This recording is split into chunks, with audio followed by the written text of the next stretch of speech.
श्री प्रताप सिंह बाजवा जी पंजाबी में बोलेंगे। Thank you chairman साहब। थैंक यू चेयरमैन साहब। अज मैं विशेष तौर समुचे जगत दे विच जिहड़े साडे पंजाबी वीर पंजाबी दे विच एक अपने नुमाइंदे की गल सुनना चाहते हैं, उन्होंने संदेश हिंदुस्तान की पार्लीमेंट तो पंजाबी विच देना चाहना। चेयरमैन साहब, जदों 20 सितंबर नूं इसे ही हाउस दे विच एक कानून नूं पास करन दी जिहड़े एग्रीकल्चर दे साडे बिल है ने उन्हां नूं पास करन दे इत्थे बहस चल रही सी। मैनूं मान है मेरी पार्टी इंडियन नैशनल कांग्रेस ने मैनूं मौका दिता एज ए लीड स्पीकर गल करन दा। मैं उस टाइम भी ये गल दा जिक्र कीता सी कि जिहड़े बिल ने ये किसानां दे डेथ दे वारंट्स ने ते कोई भी जिहड़ा हिंदुस्तान च रहन वाला मेरा वीर है वो किसानां दे डेथ वारंटां ते दस्तखत नहीं करेगा। तुसी वेखो, तुसी उदों गल नहीं मन्नी, साडा हक सी, सारी ओपोजिशन मंगदी सी कि बुनियादी हक जिहड़ा कॉन्स्टिट्यूशन ने दिता सानू डिवीजन दा इत्थे वोटिंग कराई जाए। तुहाडी उस टाइम भी जिहड़ी सरकार दी मंशा सी वो सही नहीं सी। तुसी धोखे दे नाल, तुसी धोखाधड़ी दे नाल जल्दी दे विच कानून बनाना चाहते सी, क्योंकि कुछ जिहड़े अमीर आदमी सी, वड्डे कॉरपोरेट हाउसेस सी, उन्होंने तुसी बेनिफिट देना चाहते सी। तुसी कहना सी कोरोना दे विच मैनूं हैरानी है, सारी दुनिया जूझ रही है कोरोना दे नाल, साडा देश जूझ रहा कोरोना नाल। 2 वक्त की रोटी गरीब लोगों को नहीं मिल रही। साडी माइग्रेंट लेबर बेचारी पैदल साइकिलों ते बिहार, उत्तराखंड, यूपी वाल जा रही है। गवर्नमेंट को कोई प्रबंध नहीं उन्होंने वापस कर लेंदा। उस टाइम एक चोर दरवाजे के जरिए, बैकडोर के जरिए ऑर्डिनेंसां दे रूप दे विच ये लैके आए। ये मैनूं पहले दसे सरकार ये ऑर्डिनेंसेस लियाउण दी लोड़ की सी। जे असीं 71 साल 72 साल इन्हां कानूनां दी इंतजार कर सकते सी ते 6 महीने होर क्यों नहीं सी कीती जा सकदी। इसे गल कारण अज मोदी साहब तुहाडी सरकार ते पंजाब दे, हरियाणे दे, वैस्टर्न यूपी दे, राजस्थान ते बाहर दे किसानां दा फेथ नहीं है, यकीन नहीं है। उन्होंने पता है चंद पूंजीपतियां दे बेनिफिट वास्ते कानून लेके आए ने, ये किसानां दे बेनिफिट वास्ते, किसानां दे हक दे कानून नहीं ने। एक होर मैं तुहानूं दसदा, मैं इस हाउस दे विच किसी पोलीटिकल पार्टी दे आज जिन्ने किसान यूनियंस बैठियां किसी लीडर दे कहण ते लोक नहीं आए। ये जन अंदोलन है। हर घर दे विच अपने आप लोकां ने अपने ट्रैक्टरों विच डीजल पाया। हर पंजाब दे किसान ने फी एकड़ 500 रुपया इकट्ठा करके ये सारे किसान यूनियन के लीडर्स नूं दिता। मैनूं अफसोस है इस हाउस च कहना पैंदा, मनोज जी 1971 दे विच बांग्लादेश की लड़ाई दे विच असीं 93,000 पाकिस्तानियां नूं एज वॉर प्रिजनर्स लिया सी। 2 साल असीं उन्हां नूं रोटी भी दित्ती, पानी भी दिता, बैडिंग भी दित्ती, लॉजिंग भी दित्ती। अज असीं अपने किसान वीरां नूं बिजली कट दी, अज असीं इंटरनेट कट दिता, असीं अज उन्हां तों पानी कट दिता, असीं उत्थे तवारा बार्ब्ड वायर्स ऐ लगा दित्तियां जिस तरह 1960 दे विच बर्लिन वॉर बनाई जा रही है, एक वॉर प्रिजन बनाया जा रहा है। अफसोस ना कहना पैंदा है, दुनिया की सारे नालों वड्डी डेमोक्रेसी है।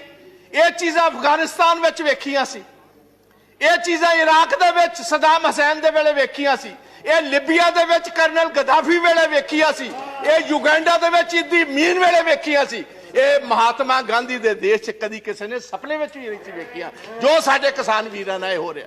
साडियां मातावां, साडियां भैणां, साडे बच्चियां समेत अज दिल्ली दे बार्डरां ते बैठियां ने।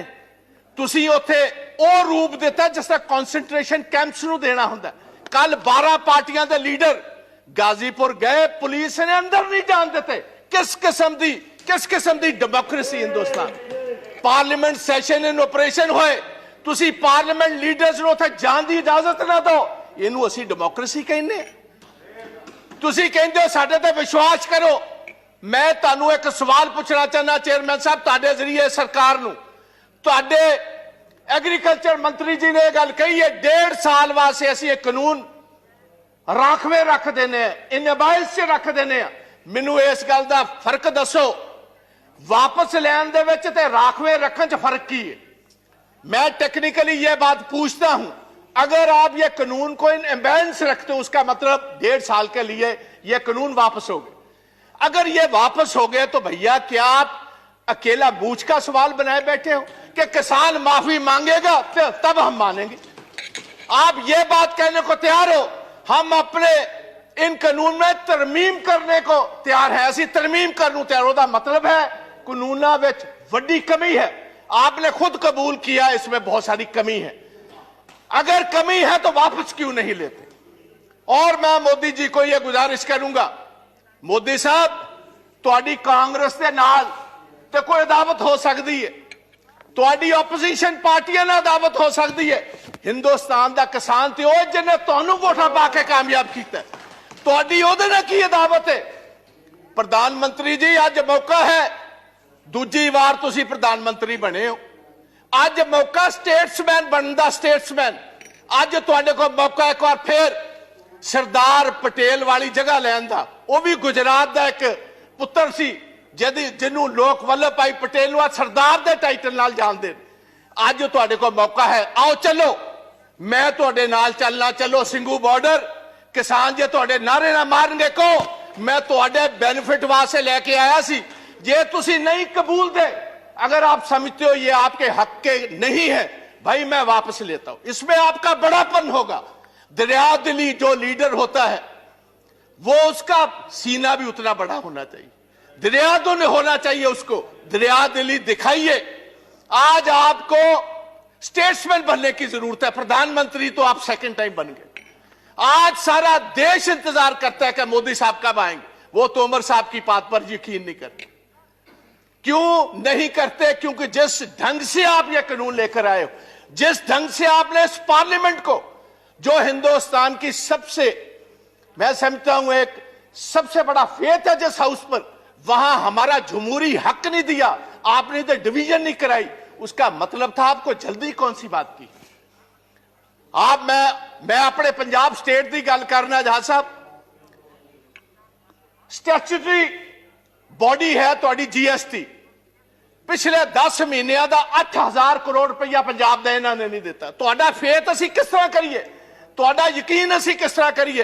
रूरल डेवलपमेंट फंड पंजाब का आरडीएफ जो बुनियादी, क्योंकि जो फसल पंजाब की एजेंसी खरीदती है फूड कॉर्पोरेशन ऑफ इंडिया, हम क्योंकि अपने किसान को टैक्स नहीं करते, असीं अपने किसान नूं टैक्स नहीं करते।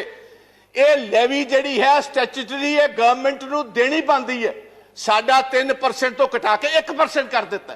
तुसीं कहंदे हो पंजाब दे लोग तुहाडे ते फेथ कर, किस तरह फेथ कर?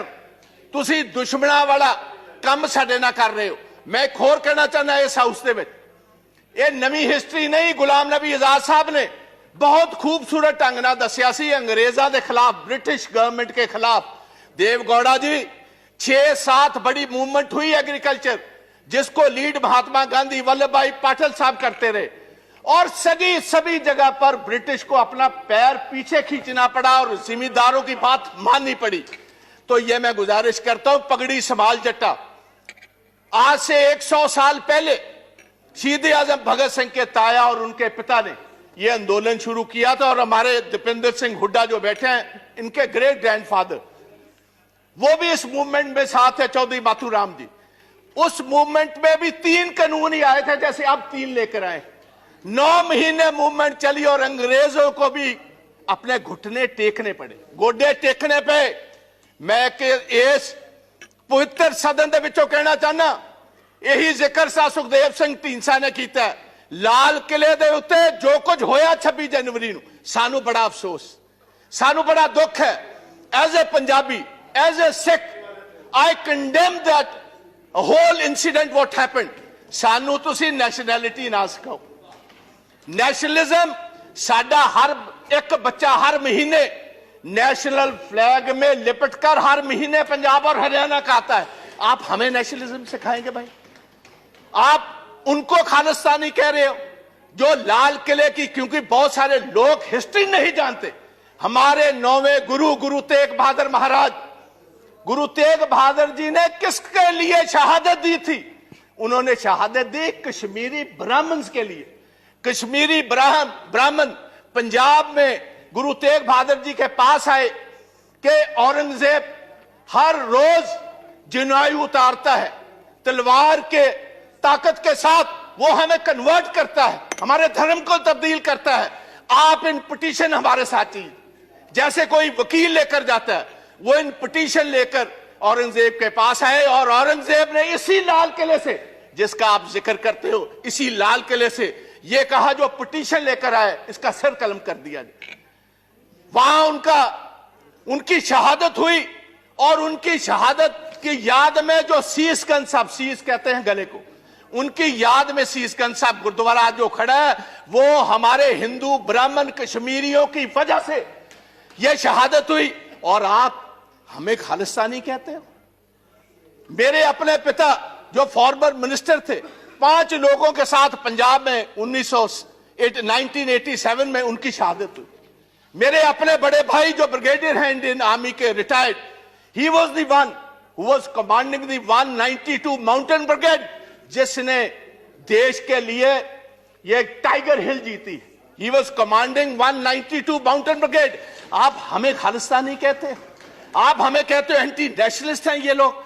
और मैं ये चाहूंगा on the floor of the house, I demand कि इधर एक सुप्रीम कोर्ट का सिटिंग जज टाइम बाउंड एक इंक्वायरी करे 2 महीने में, ये बताए वो कौन सी ताकतें हैं जिन्होंने, क्योंकि ये जितनी किसान जथेबंदियां हैं इनको टाइम दिया गया था 10 बजे सभी स्टार्ट होंगी दिल्ली के इर्द गिर्द जुलूस जो एक पुलिस के साथ, और 8 बजे कुछ शरारती एलिमेंट्स को यह इशारा कर दिया गया कि जो आपको दिया हुआ रूट है उस पर चलने की जरूरत नहीं, आप तोड़ो इस रूट को, बैरिकेडिंग तोड़ो, सीधी आईटीओ पर पहुंचो। आईटीओ से लाल किला तो बहुत सारों ने देखा ही नहीं था।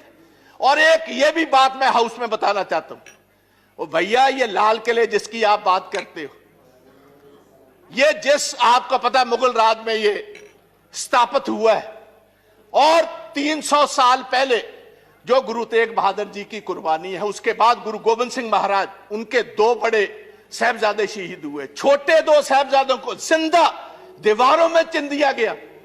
अगर गुरु गोविंद ना होते इस देश की एक शक्ल ही और होती। आप हमें कह रहे हो, किसी को गद्दार कह रहे हो, किसी को आप एंटी नेशनल कह रहे हो। पहले सोचना, और ऐसा मैं गुजारिश करना चाहूंगा गवर्नमेंट, ऐसा काम मत करो। दोस्त दुश्मन हमारे बहुत है, जो हमारी फॉरेन पॉलिसीज हैं। आप पाकिस्तान को तो छोड़ ही दीजिए भाई, सारा अरब वर्ल्ड आपके खिलाफ, चाइना आपके खिलाफ, रशिया आपके उल्ट चल रहा है। जाकर आपने वोट ट्रंप की मांगी, बाइडेन आपके खिलाफ।